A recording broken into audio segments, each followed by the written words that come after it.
Alain Prost donne son avis sur Oscar Piastri. Le comportement intelligent de Piastri dans la bataille de 2025 contre Norris. Le professeur Oscar Piastri. Je veux dire, ils vont les laisser conduire et lutter, c'est le meilleur pour le sport. Si ça se rapproche et qu'un pilote ou une équipe est bien plus proche, alors ça va devenir bien plus difficile. Quand on se battait avec Ayrton Senna, nous n'avons pas gagné toutes les courses en 88, honnêtement. On se fichait complètement des autres pilotes ou des autres équipes. Ouais, c'est clair que là, il y avait une domination colossale, quoi. Je connais beaucoup mieux Oscar parce que j'ai été celui qui a poussé Renault à le faire entrer dans l'académie, il y a longtemps. Il ne le voulait pas. Ah bah, il a eu le nez fin, pour le coup. Même si, bon, après, il les a, entre guillemets, trahis, mais bon, il a bien fait, parce que quand on voit ce que ça donne Alpine, voilà. Alors, certains d'entre vous, vous l'aimez pas, Piastri, j'ai vu d'ailleurs, parce que, soi-disant, il a trahi Renault. En même temps, désolé, hein, mais Alpine, certes, le groupe Renault lui a fait découvrir le sport auto, a payé ses saisons, etc. Mais ils l'ont un peu mis de côté, hein, au profit d'Alonso, Ocon, un peu trop, je trouve. Et il n'allait pas rester sans rien faire plusieurs saisons d'affilée. Oscar Piastri, au bout d'un moment, il fallait qu'il prenne une décision, quoi, avec son manager. Je pense que c'est d'ailleurs aussi Mark Webber qui a poussé pour qu'il aille chez McLaren. C'est pas de sa propre décision à Piastri aussi. Je pense que Mark a beaucoup pesé dans la balance. Ils ont bien fait, regardez où il en est maintenant. Il joue le titre. Franchement, voilà. C'est pas un monde de bisounours, hein, la Formule 1, c'est pas juste. C'est pas un monde juste, mais bon.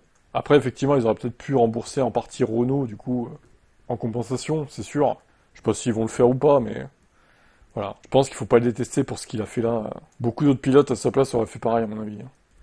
J'aime sa manière de se comporter, il est un peu comme Prost, réfléchissant au moment de faire la bonne manœuvre pour dépasser et étant un peu plus intelligent, je l'aime bien. On ne sait jamais ce qui va se passer, mais ce type de pilote, normalement, ils peuvent progresser. Je connais pas très bien Lando, mais honnêtement, pour ce type de championnat, le meilleur devrait gagner, et c'est tout. Ouais. Mais on verra comment se déroule la saison, hein, mais on n'est qu'à la moitié.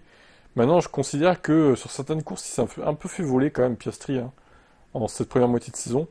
J'espère que ça ne jouera pas dans les points finaux, le classement final à l'issue de cette saison 2025, parce que ça ferait un peu chier quand même. Mais bon, on verra bien, écoutez. Rendez-vous à Abu Dhabi en décembre. Cette image pour illustrer la colère de Jos Verstappen envers Horner. Il y a une bagarre, déclare Ralph. Il avait déclaré ça dans une précédente vidéo qu'on avait fait. Plusieurs témoins ont vu Jos se disputer violemment avec Paul Smith, le directeur de la communication de Red Bull, appuyé les corners. Mais pourquoi vous filmez pas que c'est comme ça, les gars? Prenez votre téléphone, vous filmez en cachette, et vous partagez les vidéos, c'est tout. Le désaccord porte apparemment sur le travail de Smith avec les médias, ses interlocuteurs et ses propos. Donc Paul Smith va être directeur de la communication chez Red Bull, qui est parti aussi de Red Bull d'ailleurs.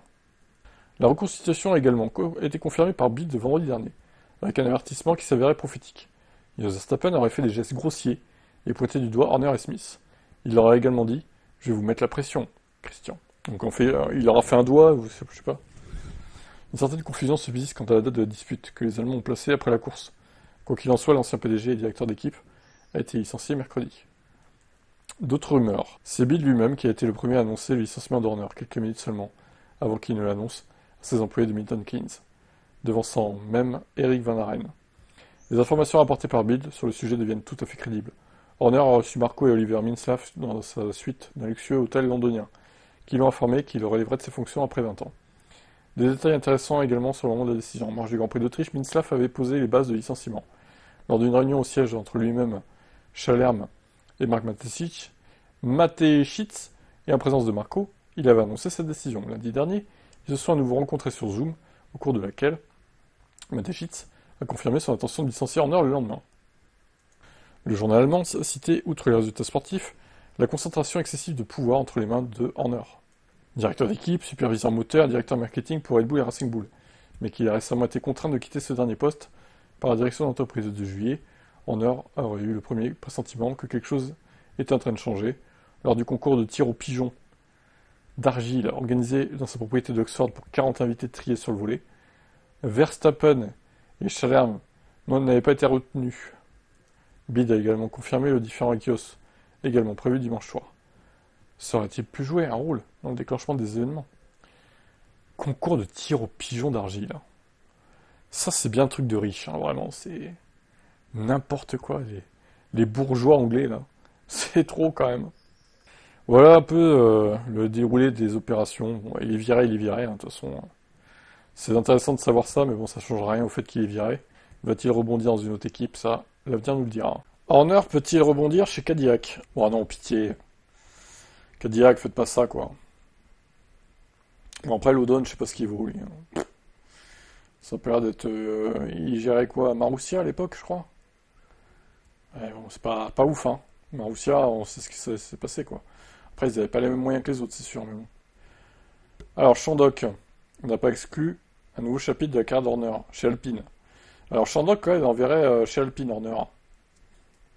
Michael Schmidt de Tom Motorrad Sport juge également envisageable, mais plus compliqué, sans pour autant nier une troisième possibilité, Cadillac. Alors, la première possibilité qui parle dans l'article, c'est Ferrari, mais non, ça c'est impossible. Horner chez Ferrari, avec Hamilton comme pilote, c'est... Non mais juste, c'est lunaire en fait. C'est même pas envisageable. Ça serait n'importe quoi, et surtout si Verstappen va chez Mercedes avec Toto Wolff. Mais ce serait un monde parallèle en fait, littéralement là. Un multiverse.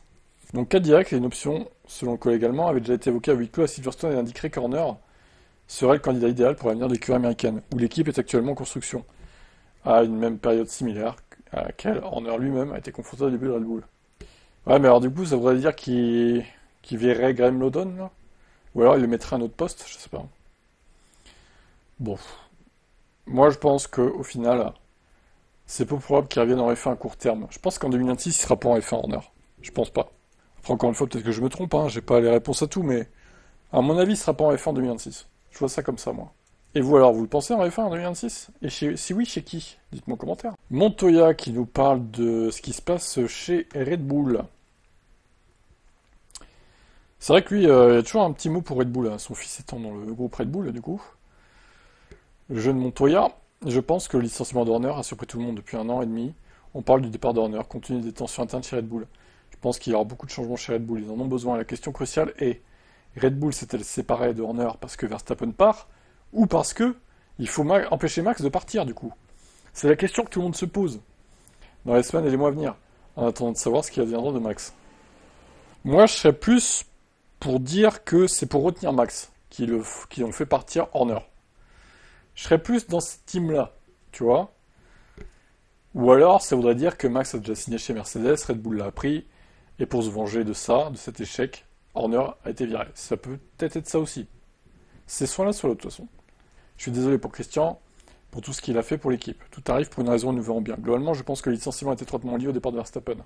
La question est de savoir si Max restera ou partira, sera la grande interrogation qui préoccupera tout le monde. Et Red Bull étant difficile à gérer, ils doivent reconstruire leur équipe.